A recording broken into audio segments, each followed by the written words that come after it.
오늘도 여러분들과 같이 말씀을 함께 나누면서 힘을 얻는 시간을 가졌으면 좋겠습니다.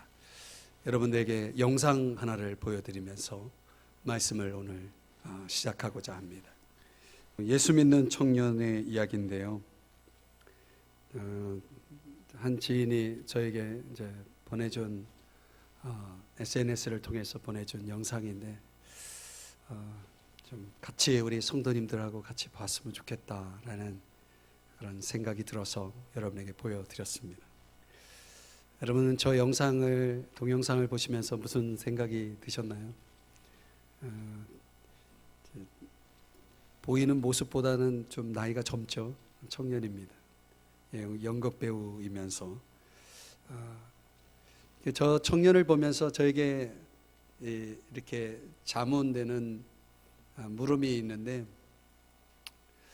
예수 믿는 사람으로 산다는 것이 도대체 뭐냐?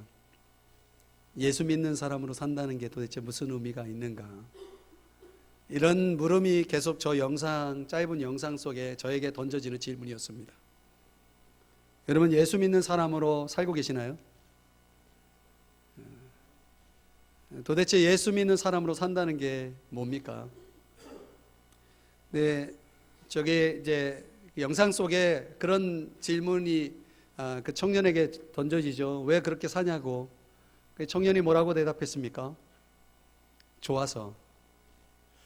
이게 중요하죠. 이건 누가 시켜서 한 일이 아니고, 갑자기 그냥 누구의 권유를 받고 한 것이 아니고, 좋아서 한 겁니다. 좋아서. 오늘 성경에 나오는 한 사람의 삶도 그런 유의 삶이었음을 알 수가 있습니다. 지난주에 이어지는 본문 9장 19절이야 23절의 말씀을 우리가 같이 이제 오늘 묵상할 터인데요. 오늘 이 본문도 우리에게 굉장히 중요한 이슈를 던져주고 있습니다. 그게 뭐냐면 바로 기독교의 본질인 종됨의 의미입니다. 종됨. 영어로는 servanthood라고 하는 단어를 쓰는데, 이 사도 바울이 여러분들이 저와 같이 읽은 본문인 이 19절의 말씀에서 바울이 이렇게 얘기했습니다. 내가 종이 되었습니다라고 말합니다. 내가 모든 사람에게 종이 되었다라고 말합니다. 바울이 무슨 이유로 종이 된 것입니까? 좋아서죠. 자기가 좋아서 종이 된 겁니다. 누가 종이 되라고 한 것도 아니고, 또 종이 되지 않으면 안 될 만큼의 어떤 압박을 느낀 것도 아니고, 스스로 종이 되었다라고 그런 이야기를 합니다. 근데 그 마음 저변에 바울이라고 하는 사람이 종이 된 또 이유가 있어요. 한마디로 말하면 유익하기 때문입니다. 여러분, 사람이 어떤 행동을 할 때는 뭔가 자신에게 주어지는 유익이 있을 때 동기가 부여가 되죠. 어떤 행동을 유발하게 되는 것입니다. 근데 바울이 종이 되고자 했던 그 종이 됨으로 인해서 얻은 유익이 도대체 무엇인가? 오늘 성경을 묵상해 보면 크게 세 가지를 우리에게 가르쳐 줍니다. 우리가 바울에게서 배울 수 있는 종됨의 유익 세 가지, 그것은 무엇일까요?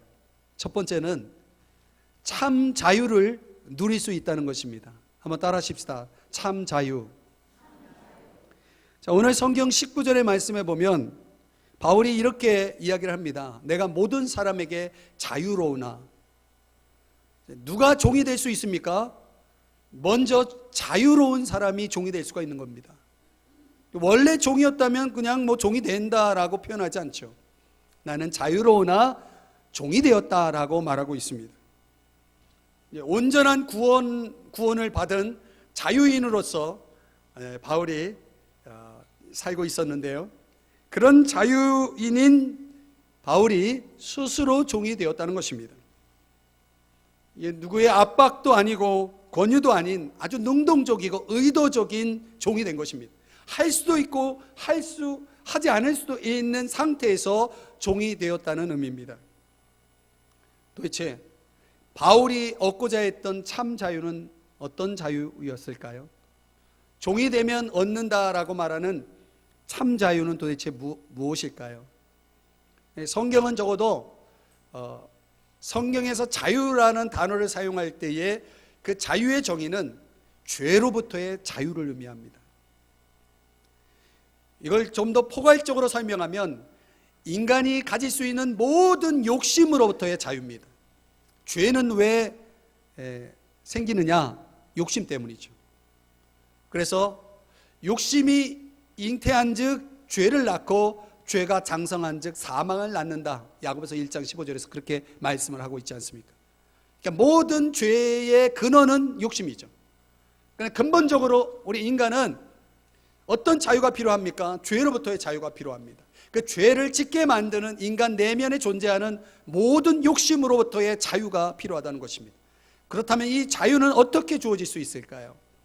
예수님께서 요한복음 8장 32절에서 이런 유명한 말씀을 하셨습니다. 여러분 잘 아시는 말씀입니다.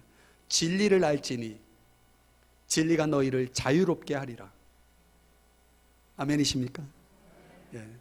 진리는 우리를 속박하는 것이 아니라 억압하는 것이 아니라 진리를 아는 자에게는 진정한 자유가 주어진다고 성경이 약속합니다. 그리고 이어지는 34절의 말씀에 보면은 예수님이 말씀하시기를 죄를 범하는 자는 죄의 종이다. 인류 존재하는 이 세상에 존재하는 모든 사람들을 두 종류로 나눈다면 한 사람은 자유인이고 한 사람은 종입니다. 한 사람은 진리 안에서 자유를 누리고 있고 또 한 사람은 죄의 종으로 살아가고 있다는 것이죠. 그래서 오늘 바울이라고 하는 사람은 진리를 알았기에, 다시 말하면 진리를 믿었기에 그는 더 이상 죄의 종로로 타지 않는 사람이 되었고 죄로부터 자유를 누릴 수 있었고 인간을 속박하는 모든 욕심의 세력으로부터 자유로울 수 있었다라고 그는 이야기를 합니다. 예수를 믿음으로 예수님이 자유를 주신 것입니다. 갈라디아서 5장 1절의 말씀에 보면 그리스도께서 우리를 자유롭게 하려고 자유를 주셨으니 그러므로 굳건하게 서서 다시는 종의 멍에를 매지 말라. 무슨 멍에를? 종의 멍에를 매지 말라. 여러분, 우리가 예수 그리스도께서 주신 자유를 끝까지 견지하고 이것을 유지하고 살아가야 되는데 우리가 종의 멍에를 다시는 매서는 안 되는 것입니다. 우리에게 완전한 해방을 가져다 주신 주님의 그 자유를 결코 잃어서는 안 되는 것입니다.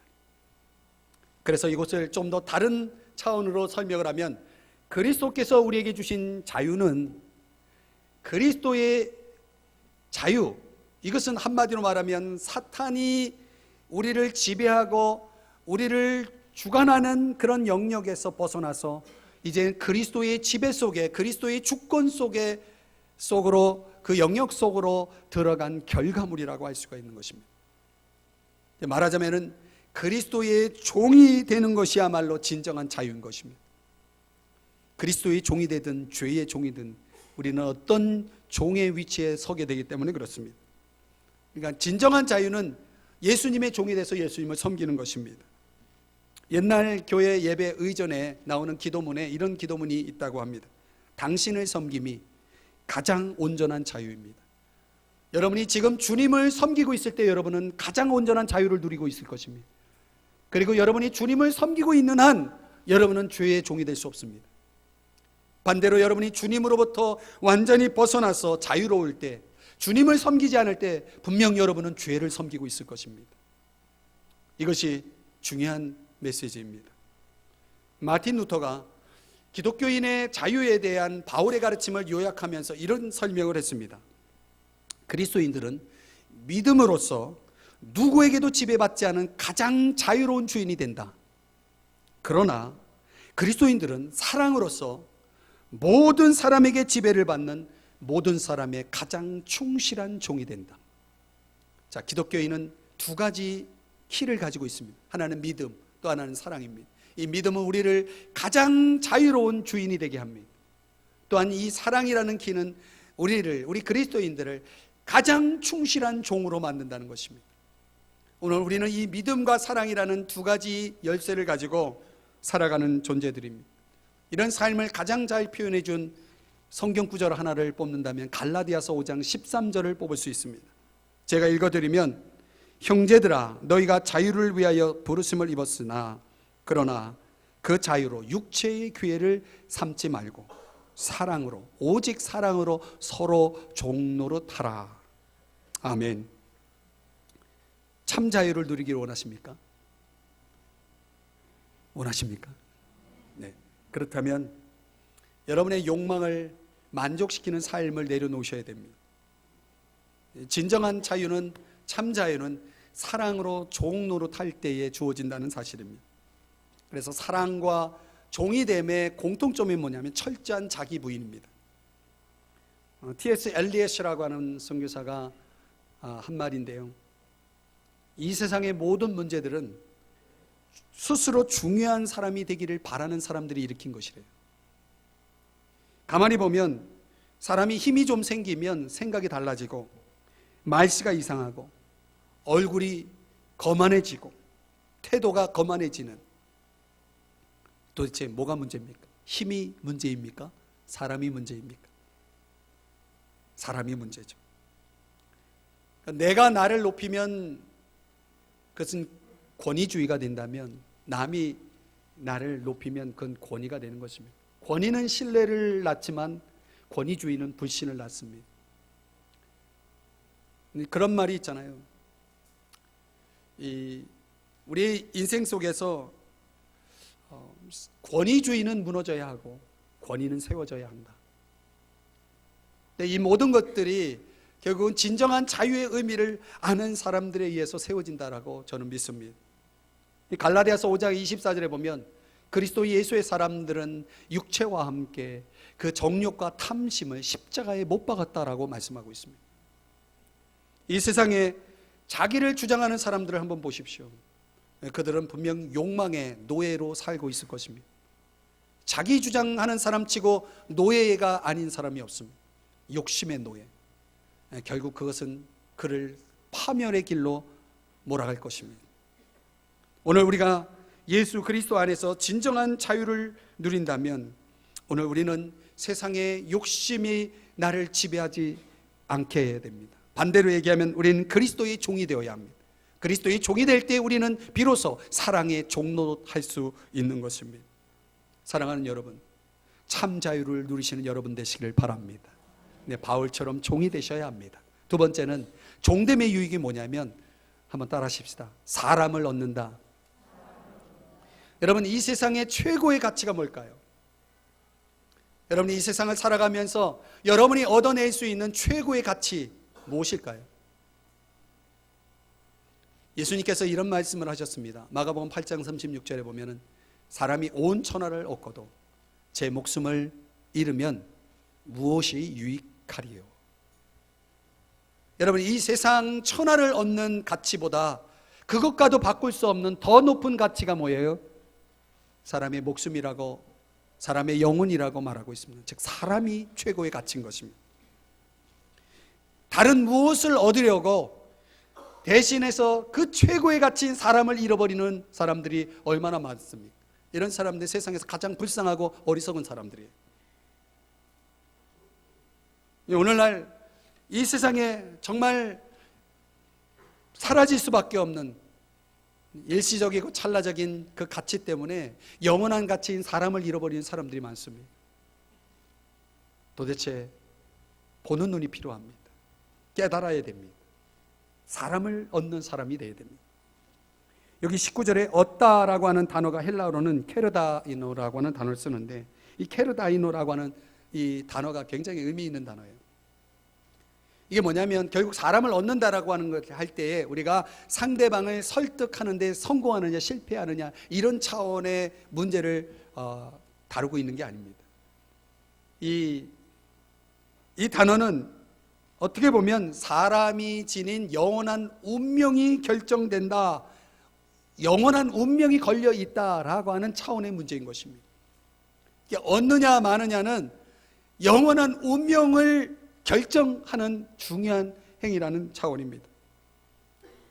그래서 뭐 사람을 설득해서 내가 상대방을 얻는다, 이 정도의 수준이 아닌 것이죠. 바울이 사람을 얻고자 하는 노력을 위해서 그가 어떤 수단에도 예외 없이 그 얻는 일을 위해서 얼마나 노력했는가를 바울이 오늘 본문에서 소개해 주고 있습니다. 사람을 얻는 바울의 방법은 오늘 본문에서 크게 두 가지를 제시해 주는데 이게 다 결국은 하나예요. 첫 번째 19절에 보면 종이 되었다는 말이죠. 종이 된 것은 더 많은 사람을 얻고자 함이라. 19절에서 그렇게 얘기되죠. 여러분, 종이 된다는 건 자기를 낮추는 것인데 자기를 낮추는 것이 결국 겸손이죠. 사람을 얻기 위해서는 어떻게 됩니까? 나를 낮춰야 되는 것입니다. 교만해 가지고는 사람을 얻을 수가 없습니다. 여러분 주변에 여러분은 사람을 얻는 삶을 살고 있습니까? 아니면 사람을 잃어버리고 있습니까? 그러면 내가 어떤 존재인가를 알 수가 있어요. 내가 교만할수록 내 곁에는 사람들이 떠나갈 것입니다. 내가 겸손할수록 사람들은 내 곁에 모일 것입니다. 사람을 얻는 방법은 간단해요. 겸손해야 됩니다. 종이 되어야 됩니다. 낮춰야 됩니다. 또 하나 22절의 말씀에 보면 여러 사람에게 여러 모습이 된 것은, 이 공감의 능력인데 소위 말하면 공감의 능력입니다. 이 바울이 복음을 전할 때, 하나님의 말씀을 나눌 때, 가르칠 때에 자신이 하나님 앞에 가지고 있는 양심의 문제에 관해서는 절대로 타협하지 않았습니다. 절대로 양보하거나 물러서지 않았습니다. 그러나 그 외에 다른 문제에 관해서는 바울은 누구를 만나도 그를 먼저 앞세우고 그를 먼저 배려하고 그를 따른 것을 볼 수가 있습니다. 이게 참 어렵죠. 이게 굉장히 어려운 겁니다. 연습이 필요하죠. 이 부단한 자기 부인이 필요한 것입니다. 여러분은 여러분의 삶의 현장 속에서 다른 사람과 하나 되기 위해서 노력하십니까? 이 죄 짓는 일이 아니고는 우리는 얼마든지 다른 사람들과 하나 되기 위해서 노력하셔야 됩니다. 여러분의 일터가 하나됨의 무대가 되어야 되고, 또 여러분의 가정이, 우리 교회 공동체가 하나됨을 향해서 가는 그런 장이 되어야 합니다. 이 성 다미엔이라고 하는, 다미엔이라는 선교사님의 이야기 여러분 혹시 들어보셨나요? 이분은 어떤 분이냐면 하와이 군도의 몰로카이라고 하는 섬에서 선교를 하는 계기가, 이제 기회가 있었는데, 이 선교 여행 중에 잠시 그 섬에 들리니까 거기에 나병 환자들이 살고 있었던 것입니다. 그러니까 자신의 처지를 비관한 나머지 서로 늘 싸우고 심지어 자기의 목숨을 끊는 일까지 비일비재하게 일어나는 그런 아주 정말 비참하고도 불행한 섬이었습니다. 근데 여기에 감동을 받은 다미엔이 내가 이들을 섬겨야 되겠다 생각하고 다시 준비를 해가지고 그 섬으로 들어가게 됩니다. 그래서 열심히 복음을 전하고 그들에게 소망을 나누고 기쁨과 위로를 나누는 가운데 있는데 사람들이 마음을 열지 않는 것입니다. 사람들이 도무지 바울의 이야기에 귀를 기울이지 않습니다. 도대체 왜 내 말을 이해하지 않고 내 말을 들어주지 않느냐라고 그렇게 그들에게 묻자 그들이 하는 말이 이것이에요. 그들의 생각은 이것입니다. 당신은 건강하니까. 건강한 당신이 이 섬에 와가지고 하는 일은 일종의 도덕적 유의 아닌가. 우리에게 이러쿵저러쿵 말하는데 당신이 우리를 어떻게 이해할 수 있는가? 우리에 대해서 아는 게 있는가? 이런 생각을 그 섬에 있는 나병 환자들이 생각을 하는 거예요. 그러니까 아무리 말씀을 전해도 그 말씀이 먹혀 들어가지 않는 거예요. 어느 날 이 다미엔이 하나님 앞에 기도를 합니다. 하나님, 저 사람들의 이야기를 들으셨죠? 제가 아무리 복음을 전해도, 하나님 말씀을 전해도 저들이 내 말에 귀를 기울이지 않습니다. 근데 이유가 내가 건강하기 때문이라고 합니다. 내가 나병 환자가 아니기 때문에 저들이 내 얘기를 듣지 않습니다. 하나님, 원하건대 그렇다면 저를 나병 환자로 만들어 주십시오. 제가 나병 환자가 되어서 저들과 같이 되어서 하나님의 말씀을 전한다면 저들이 들을 것입니다. 저를 나병 환자가 되게 해주십시오. 이렇게 기도를 합니다. 어떻게 되었을까요? 나병 환자가 되었습니다. 그리고 그가 평상시처럼 나병 환자들에게 가서 말씀을 전하는데 이게 웬일입니까? 나병 환자들이 보니까 다미엔이 나병 환자가 돼 있는 거예요. 도대체 이게 무슨 일이냐고. 당신이 왜 여기까지 와가지고 나병 환자가 되었냐고. 도대체 그 이유는 무엇이냐고 사람들이 질문하기 시작합니다. 이 다미엔이 그 질문에 하나하나 질문하고 답하고 질문하고 답하는 이런 과정 속에서 드디어 그들의 마음의 문이 열리기 시작합니다. 그리고 예수님을 영접하는 역사가, 그 나병한 자들이 다 예수님을 영접하는 역사가 있게 되었다는 이야기입니다. 사랑하는 여러분, 다메인이 사람을 얻었습니다. 어떻게? 그들과 같이 됨으로, 그들의 모습이 됨으로. 여러분, 우리가 사람들을 얻는다는 것이 결코 쉬운 일이 아닙니다. 그러나 우리가 정말 그들과 같이 되지 않고는 그들을 얻을 수 없다는 사실도 아셔야 됩니다. 이 복음의 강력한 역사가 가능했던 것은 그들과 같이 되어지는 이런 공감의 능력이 있었기에 가능한 것입니다. 근데 오늘 본문 20절 22절까지의 내용 속에 뭐뭐 같이 된 것은 에게노멘이라고 하는 단어가 여러 번 사용되고 있는데, 이것은 뭐뭐 하는 척 흉내를 내다라는 뜻이 아닙니다. 정말 그와 같이 되었다라고 하는 그런 의미인 것입니다. 어떤 사람은 이런 것을 가르쳐서 바울이 너무나 일관성이 없다, 줏대가 없다라고 그렇게 오해하기도 했습니다. 그러나 이것은 그런 차원이 아닙니다. 왜냐하면 바울은 하나의 목표를 가지고 있었습니다. 그게 뭐냐면 사람을 얻는 일입니다. 하나의 목표인 사람을 얻는 일을 위해서라면 그는 다양한 전략을 수용할 수 있는 그런 열린 사람이었습니다. 그런 일관성도 있었고 동시에 그는 다양한 수용력을 지니고 있었던 것입니다. 자, 이를 위해서는 바울은 많은 것을 포기해야만 했습니다. 여러분, 사람들이 내가 어떤 사람의 편에 되면 다른 편에 있는 사람들이 적이 된다는 사실 아시죠? 그래서 바울이 유대인들을 얻기 위해서 유대인처럼 되었을 때 기독교인들의 압박이 있었고, 바울이 율법이 없는 이방인들을 구원하기 위해서 율법 없는 사람처럼 되었을 때에는 유대인들의 아주 심한 압박이 있었고, 공동체 안에서는 약한 자를 얻기 위해서 약한 자가 되었을 때는 강한 자들의 압박이 있었습니다. 바울은 너무나 많은 것을 희생해야만 했습니다. 목표는 한 가지입니다. 22절 보세요. 그가 그렇게 할 수밖에 없었던 것은 22절 끝에 그런 말씀이 나옵니다. 아무쪼록 몇 사람이라도 구원하고자. 여러분, 저를 보세요. 바울은 한 번도 자신이 사용하는 방법을 절대적이고 가장 탁월한 방법이라고 주장한 적이 없습니다. 바울은 이렇게 다양한 자신의 모습의 변화를 통해서, 그런 공감의 모습을 통해서 아무쪼록 몇 사람이라도 얻고자, 구원하고자 했던 것입니다. 단 몇 사람이라도 얻을 수 있다면 나는 어떤 사람이 될 수도 있다라고 하는, 어떤 사람이라도 될 수 있다라고 하는 그런 주장인 것입니다. 여러분은 과연 여러분의 삶 속에 몇 사람이라도 얻고 계시나요? 인간의 욕심은 끝이 없죠. 사람을 얻기보다는 사람을 잃고 살아가고 있지는 않은지 여러분, 우리가 생각해 보셔야 됩니다. 자, 세계에서 가장 유명한 농아 학교의 이야기입니다. 워싱턴에 위치한 한 대학인데요, 이 대학의 대학생들은 다 농아인입니다. 근데 한 번은 이 학교의 대학 총장이 바뀌었습니다. 이 분야에 아주 전문가를 세웠습니다.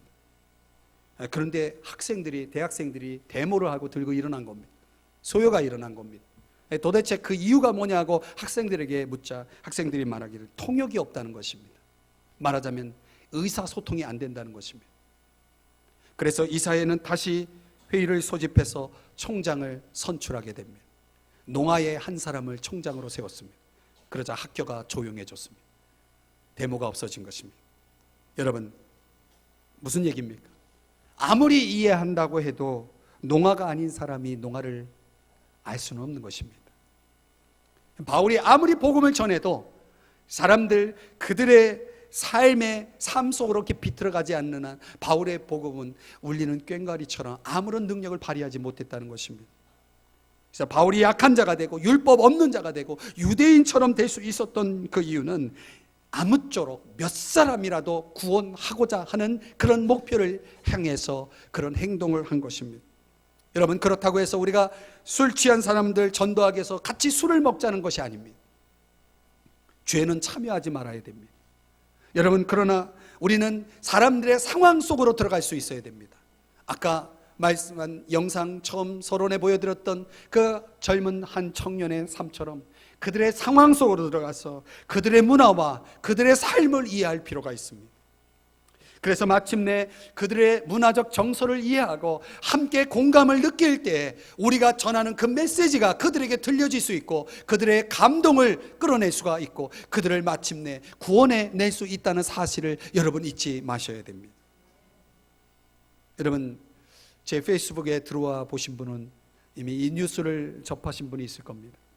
크리스천 투데이라고 하는 잡지에 의하면 티베트인의 20만 명이 라마승 62명이라고 하는 이 엄청난 수가 예수님을 따르기로 결정했다는 그런 보도가 있었습니다. 이 티베트인이 이 불교도 아닙니까? 엄청난 사람들이죠. 그 사람들에게 선교란 100% 불가능한 겁니다. 그런데 그들이 가운데 20만 명, 여러분 별로 놀라지를 않으시네요. 20만 명 스님이 라마 승이 62명이나 예수님을 믿겠다고 나온 것입니다. 도대체 어떤 이유가 있었을까요? 그 결정적 계기가 여러분 1915년 작년입니다. 4월에 네팔에 어떤 일이 있었는지 아십니까? 네팔 수도의 카트만두에 규모 7.8의 강진이 있었습니다. 기억나시나요? 그것까지 기억하실 필요는 없죠. 그런데 어떤 사람에겐 잊을 수 없는 사건이죠. 그 7.8의 강진으로 인해서 이 사람들이 지진으로 너무나 힘들어하고 있을 때 그때 그들을 찾아와 준 사람들이 누구냐면 불교도들이 아니고 힌두교인들이 아니고 바로 기독교인들이었다고 합니다. 그들이 구원 물품을 가지고 왔을 뿐만 아니라 그 지진으로 인해서 지금 상처를 입고 있는 이들을 치유하고 그들을 위로하는 일에 앞장서서 나선 사람들이 바로 다름 아닌 기독교인들이었다고 합니다. 그들의 선행을 보면서 사람들이 이야기를 합니다. 우리가 재난에 지쳤을 때, 재난에 처해서 너무나 힘들고 힘겨워하고 있을 때에 불교도 아니고 힌두교도 아니고 다른 종교인들도 아닌 다름 아닌 기독교인들이 우리를 위해서 그리스도의 사랑을 보여주었다고 그렇게 인터뷰하는 내용과 함께 크리스천 투데이에서 보도가 된 것입니다. 사랑하는 여러분, 바로 이것입니다. 우리가 믿는 사람들에게 믿는 사람으로서 정말 최고의 성실함으로 최고의 사랑을 우리가 나타낼 때 우리가 가지고 있는 이 복음의 어마어마한 최고의 영향력은 가능해지는 것입니다. 사람들과 같이 되어진다는 것은 얼마나 어려운지 모릅니다. 그러나 이런 같아짐의 역사가 없이는 결코 복음의 역사는, 사람을 얻는 역사는 불가능한 것입니다. 아무쪼록 몇 사람이라도, 그렇다면 이것을 위해서라면 나는 어떤 희생도 감수하겠다라고 하는 것이 바울의 각오였고 그는 그런 삶을 살았던 것입니다. 여러분, 사람들을 얻기 위해서 여러분들은 얼마나 깊이 있게 여러분 주변에 있는 사람들에게, 여러분의 이웃들에게 다가가고 있나요? 그들에게 유대감을 형성하고 있나요? 고린도후서 4장 5절의 말씀에 보면 바울이 이렇게 말합니다. 우리가 우리를 전파하는 것이 아니고 오직 그리스도 예수의 주되신 것과 또한 우리가 예수를 위하여 우리의 종된 것을, 우리가 너희의 종된 것을 전파한다. 우리가 예수를 위하여 우리가 너희의 종된 것을 전파한다. 여러분, 바울은 예수를 위해서 사람들의 종이 된 것입니다.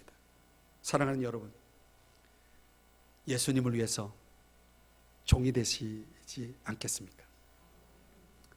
주의 복음을 위해서 종이 될 수는 없나요? 여러분 삶 속에 몇 사람이라도 구원해낼 수 있기 위해서 종이 되실 수는 없나요?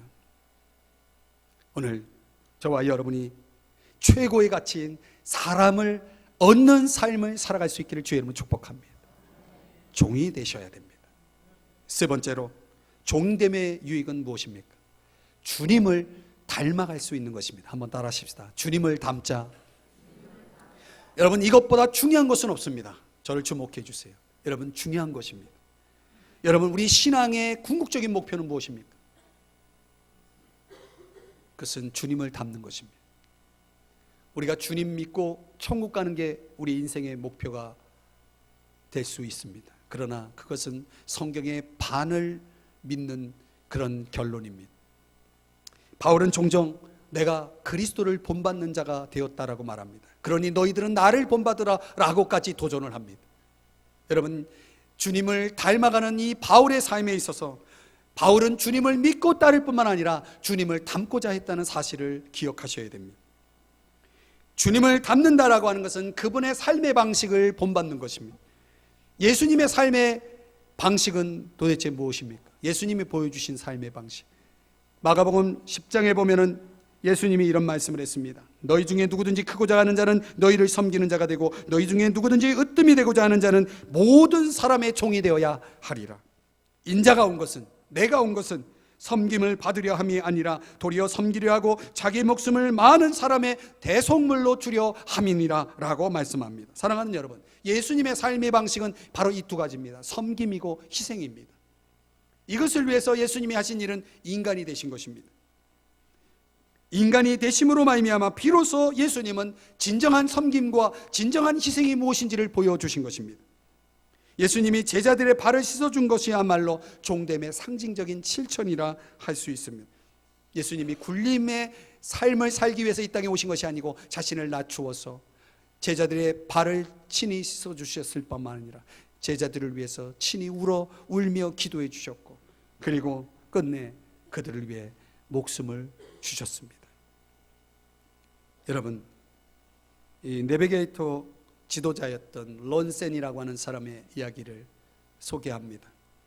이분이 한번 한 청년을 이제 제자 훈련을 시키는데 종이 되는 훈련에 대한 그런 가르침을 주었습니다.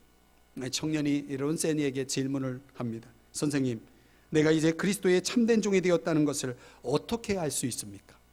자, 그러자 론센이의 대답은 이렇습니다. 지금은 모르지만 자네가 누군가로부터 종 취급을 당할 때 그때 자네의 반응이 어떠냐에 따라서 그것을 알 수 있지. 만약 누군가 자네를 종 취급할 때에 자네가 나를 무시하냐고 하면서 화를 내고 그리고 상대방에게 반항한다면 자네는 아직 종이 되지 않은 것이야 라고 가르쳤다고 합니다. 여러분, 상대방이 나를 어떻게 대하느냐는 내가 종이 된다는 것과 무관합니다. 상대방이 오히려 나를 정말 종처럼 취급할지라도 상관없이 그를 섬길 때 비로소 진정한 종이 되는 것입니다. 진정한 섬김은 거기서 나오는 거죠. 여러분, 언젠가 제가 여러분들에게 질문을 던진 적이 있습니다. 예수님께서 왜 십자가에서 돌아가셨는지 아십니까? 예수님이 십자가에서 돌아가신 이유가 뭡니까? 전혀 엉뚱한 답을 말씀드렸죠. 십자가에서 내려오실 수 없어서입니다. 예수님이 왜 십자가에서 돌아가셨느냐? 그것은 예수님이 십자가에서 내려오실 수 없었기 때문입니다. 자, 그런데 생각해 보십시오. 예수님을 십자가에 묶어 놓았던 그 물리적인 속박, 손과 발에 박혀진 못이 예수님을 십자가에 묶어 놓을 수 있었다고 생각하십니까? 예수님이 어떤 분이십니까?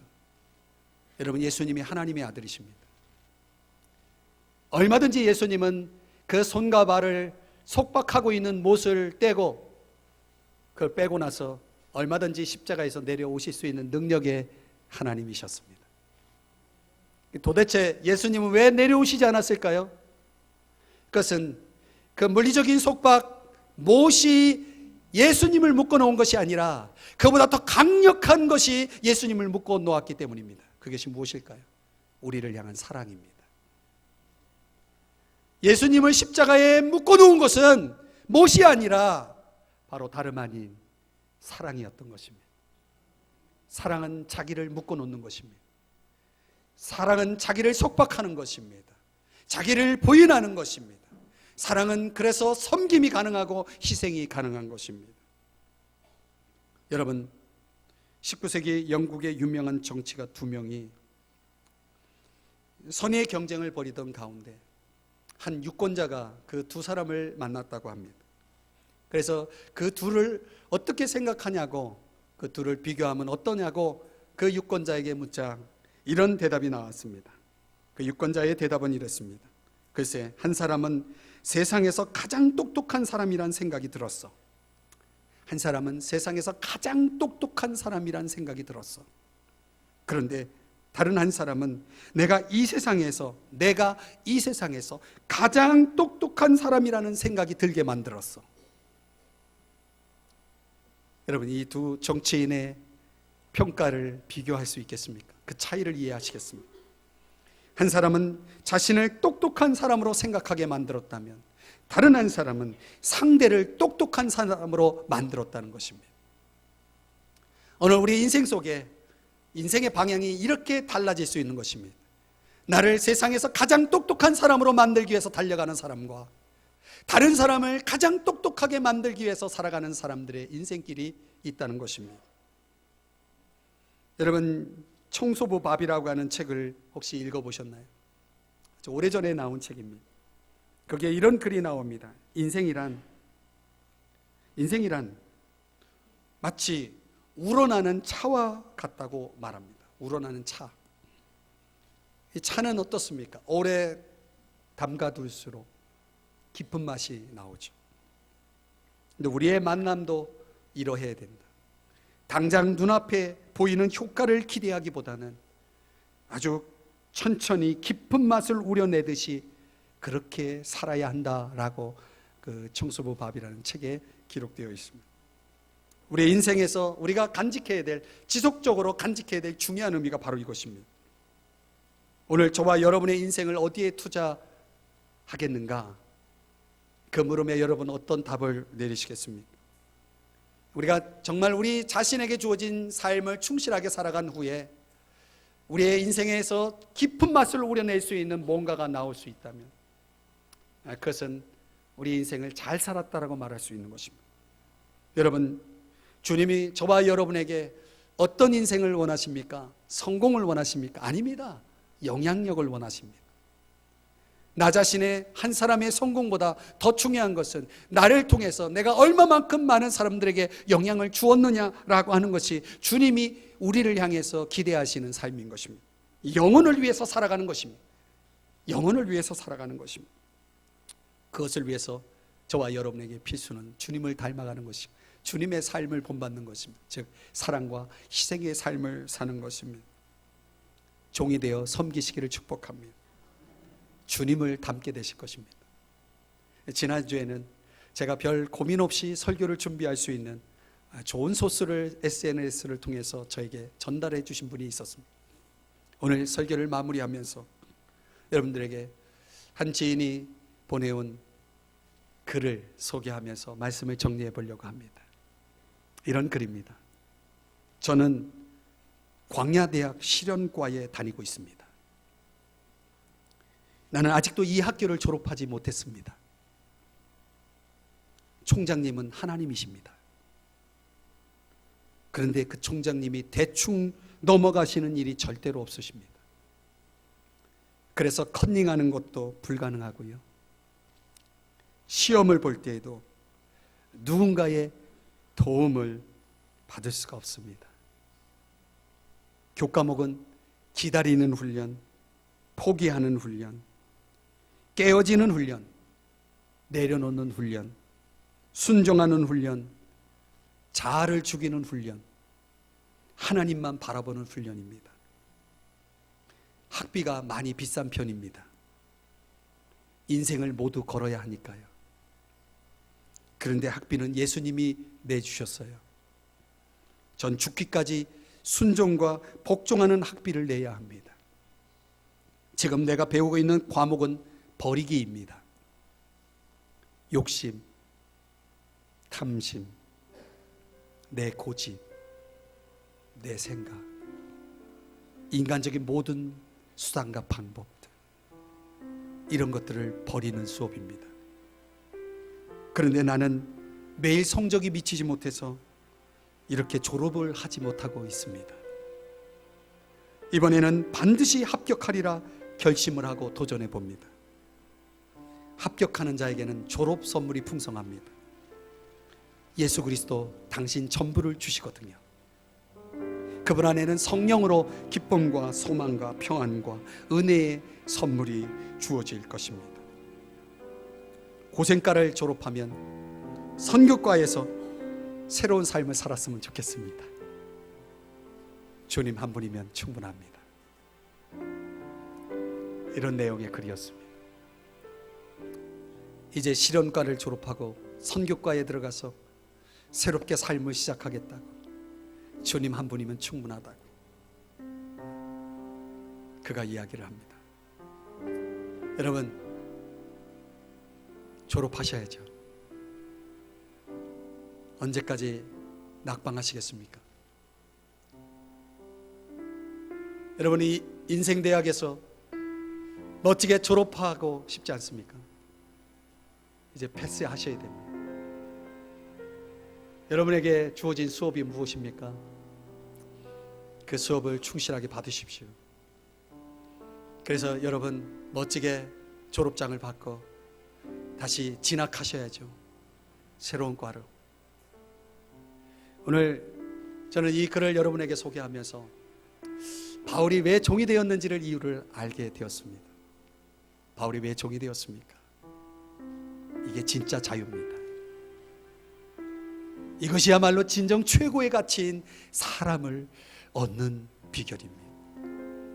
그리고 이것이야말로 우리의 인생의 가장 궁극적인 목표인 예수 그리스도를 닮아가는 것임을 바울은 우리에게 가르쳐주고 있다는 사실입니다. 그런데 왜 우리는 이 중요한 소중한 유익을 경험하지 못할까요? 종이 되지 않아서 그럴 것입니다. 우리 이 시간에 조용히 머리 숙여 눈을 감고 같이 함께 잠깐 기도했으면 좋겠습니다. 하나님께서